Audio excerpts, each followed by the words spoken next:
નમસ્કાર મિત્રો, આપણે world health ovarian awareness cancer day તરીકે ઉજવીએ છીએ સિન્સ 2013થી.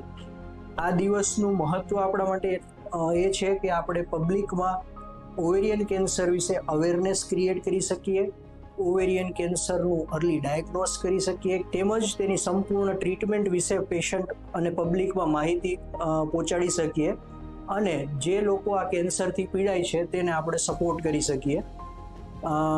ખાસ કરીને ઓવેરિયન કેન્સર માં જે સિમ્ટમ્સ હોય કે જે ચિહ્નો હોય છે એ બહુ વેગ હોય છે, એટલે કે મોસ્ટ ઓફ ધ ટાઈમ આ કેન્સરનું નિદાન બહુ જ એડવાન્સ સ્ટેજમાં થતું હોય છે. આ કેન્સર કઈ રીતે આપને ખબર પડી શકે અને એના રિસ્ક ફેક્ટર શું હોય?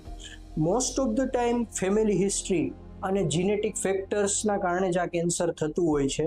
Family history in the sense કે કોઈને એક જ લાઇનમાં એક કરતાં વધારે બ્લડ રિલેટિવમાં આ પ્રકારનું કેન્સર થયેલું હોય, અથવા તો સિમિલર ટાઈપના જેવા કે બ્રેસ્ટ, કોલોન, રેક્ટમ, એન્ડોમેટ્રિયમ ના કેન્સર થયેલા હોય એક કરતાં વધારે વ્યક્તિમાં, તો ઓવેરિયન કેન્સર થવાનું પ્રમાણ વધારે હોઈ શકે છે.